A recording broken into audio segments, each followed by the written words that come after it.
Assalamualaikum warahmatullahi wabarakatuh. Perkenalkan, nama saya Fitria, NIM 1908304115. Nah, di video kali ini saya akan membahas atau mereview mengenai buku Living Quran. Seperti ini bukunya.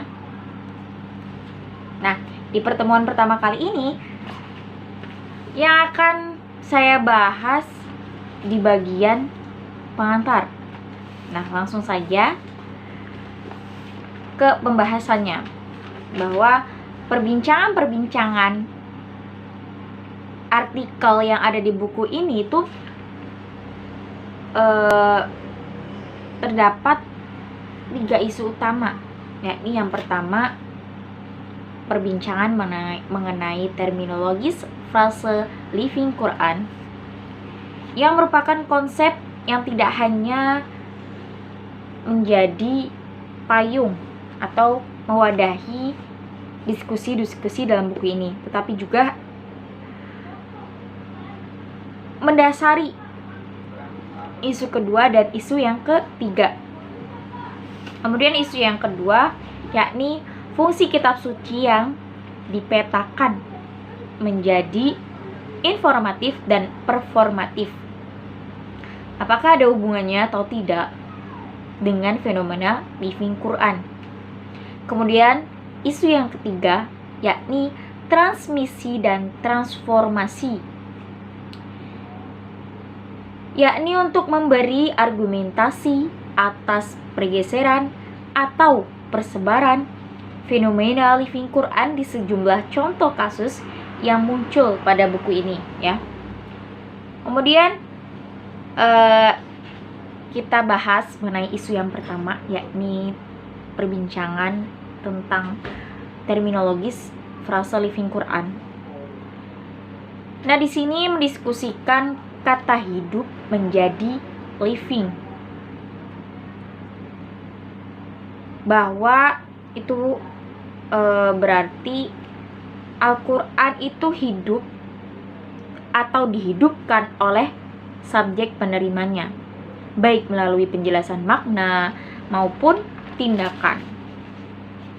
Nah, artikel-artikel di buku ini sangat bervariasi. Ada yang bentuknya itu konotasi teologis, di mana subjeknya adalah Muslim yang berusaha menghidupkan Al-Quran sesuai pesan yang terkandung di dalamnya. Namun, dalam hal menghidupkan Al-Quran itu terdapat konsekuensi, yakni harus dimulai dengan menggali makna teks yang kita kenal dengan tafsir. Kemudian, penafsiran inilah yang mendasari amal atau praktik tertentu. Artinya, melalui penafsiran yang melahirkan amal atau praktik tertentu inilah Al-Quran itu hidup. Namun, usaha menghidupkan Al-Quran untuk mencapai sifat relasional itu orang per orang perlu terhubung satu sama lain secara sosial, sehingga melahirkan praktik bersama. Di dalam diskursus sosio-antropologis, sifat relasional ini menandai transisi kesucian teks yang pasif menjadi aktif. Mengapa disebut pasif? Karena kitab suci yang awalnya adalah teks yang terbuka untuk disikapi hingga ia disikapi sebagai yang suci oleh orang-orang yang meyakininya. Kemudian setelah menjadi suci, teks itu kemudian menjadi mandiri dan dapat secara aktif menawarkan makna baru dalam konteks yang suci tersebut. Living Quran merujuk kepada fenomena sosial budaya di mana manusia menerima dan berinteraksi dengan Al-Quran. Dengan kata lain, bahwa Living Quran mempertemukan fenomena teks dengan fenomena pembaca dalam proses penerimaan Al-Quran. Kemudian isu yang kedua mengenai fungsi informatif dan performatif Al-Quran sebagai kitab suci. Nah, fungsi ini dibagi menjadi dua dimensi, yakni horizontal dan vertikal. Horizontal, di mana realitas kitab suci sebagai data bisa berupa teks ataupun praktik dan perilaku. Misalnya, teks-teks pada agama-agama besar dunia itu merujuk kepada tokoh yang dianggap di dalamnya sebagai pendiri agama, seperti Musa dan kitabnya Taurat yang diturunkan di kalangan umat Yahudi. Kemudian Al-Quran dan Nabi Muhammad SAW yang diturunkan kepada kalangan muslim. Seperti itu. Kemudian dimensi vertikal, yakni berupa interpretasi terhadap data. Data dibaca sebagai sumber informasi berupa pernyataan-pernyataan dan pemahamannya baik teks maupun praktik. Jika dia berupa teks, maka fungsi informatif ditangkap sebagai pemahaman makna pada teks. Jadi, jika dia berupa teks, maka fungsi informatifnya itu ditangkap sebagai pemahaman makna pada teks tersebut. Kemudian jika dia berupa praktik, maka fungsi informatif menerima praktik sebagai teks yang menyampaikan pesan. Jadi, praktik tersebut diterima sebagai teks yang menyampaikan pesan. Kemudian dalam fungsi performatif ini, teks dan praktik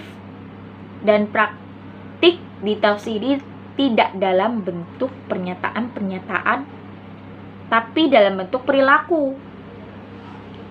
Pada data teks, pernyataan-pernyataan teks tidak sebatas ditangkap sebagai media pesan, tetapi juga sebagai perintah, petunjuk untuk melakukan sesuatu.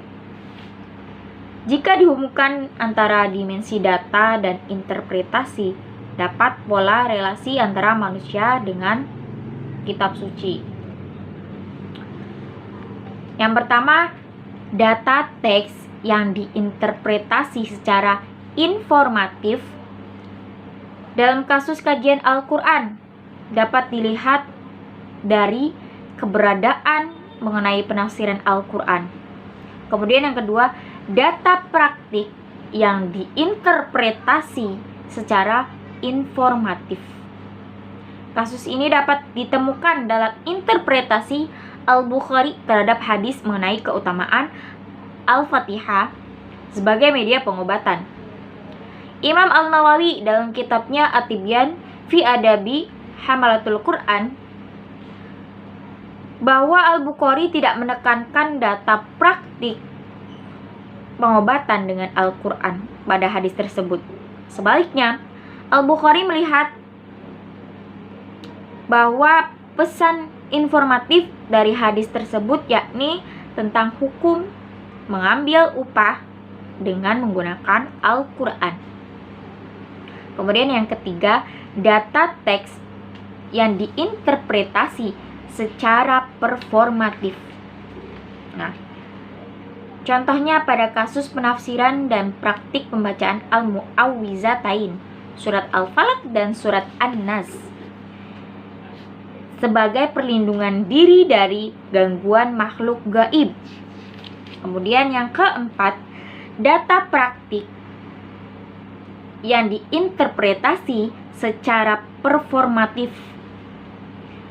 Kasus surat Al-Fatihah dalam kitab At-Tibyan karyanya Al-Nawawi itu, Al-Nawawi merujuk kepada hadis yang sama sebagai data praktik di masa Nabi dan memahaminya sebagai bentuk praktik baru.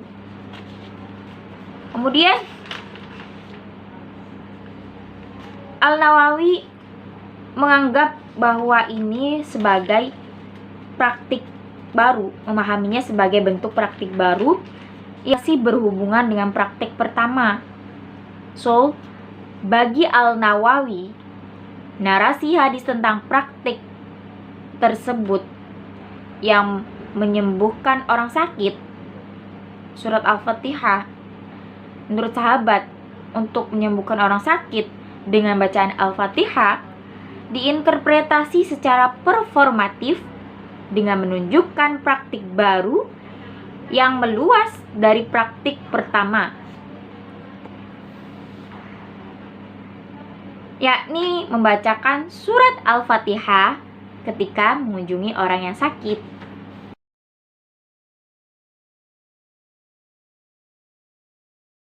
Kemudian isu yang ketiga yakni transmisi dan transformasi. Ada 3 pola transmisi yang bisa dilacak dalam teks dan tradisi keagamaan dalam Islam. Pertama, transmisi dapat terjadi dalam bentuk rujukan dari satu literatur kepada literatur terdahulu, atau literatur dari generasi yang berbeda merujuk kepada sumber informasi yang sama. Kedua, transmisi juga dapat terjadi dalam bentuk hubungan material dari murid kepada guru dalam bentuk rantai periwayatan atau sanad. Kemudian yang ketiga, model transmisi diskursif melalui transisi yang berkembang di masyarakat. Jadi seperti tradisi turun-temurun di sebuah kelompok masyarakat. Nah, ini bukan semata aktivitas meniru praktik terdahulu, tetapi praktik yang dikonstruksi oleh wacana yang hidup di masyarakat. Nah, wacana tersebut dibangun oleh banyak hal di sekitar tumbuhnya sebuah tradisi seperti teks, narasi keagamaan, subjek yang otoritatif, atau tradisi dan kebiasaan yang sudah mapan di masyarakat. Nah, sebuah praktik tradisi yang berasal dari tradisi terdahulu itu tidak akan sama persis karena yang ditangkap oleh subjek pelakunya bukan semata praktik, melainkan wacana atau konsep. Sebuah tradisi yang membuat praktik tradisi itu dianggap legitimate. Nah, semisal upacara khataman Al-Quran, pembacaan Al-Quran pada momen kehamilan, kematian. Nah, tradisi-tradisi itu dipertahankan oleh sebagian masyarakat sebagai tradisi yang berlangsung turun-temurun tanpa rujukan langsung pada teks. Nah, model-model transmisi di atas meniscayakan munculnya transformasi atau perubahan bentuk pengetahuan dan praktik terhadap Al-Quran dari satu subjek ke subjek yang lain, ya. Kemudian pada kasus surat Al-Fatihah yang sebelumnya saya sebutkan itu, kejadian di masa lalu ditransmisikan dalam bentuk ingatan yang melahirkan variasi pengetahuan dan praktik. Nah, variasi pengetahuan dan praktik yang baru inilah yang dinamai dengan transformasi. Nah, akhirnya fenomena living Quran tentu saja berurusan dengan teks Al-Quran. Namun teks yang dimaksud di sini itu bukan sekedar teks yang dimaknai secara kebahasaan, melainkan lebih dari itu. Teks yang memuat informasi tentang konstruksinya sebagai kitab suci yang melahirkan sistem pengetahuan secara variatif dalam bentuk teks-teks sekunder terhadap Al-Quran, mulai dari kitab tafsir hingga ragam genre lainnya. Nah, fenomena living Quran itu melihat bagaimana teks itu mengkonstruksi penerima terhadapnya, tapi sekaligus menerima konstruksi pembaca terhadapnya yang melahirkan teks, praktik, dan narasi idealitas turunannya. Nah, seperti itu review dari saya. Kurang lebihnya mohon maaf.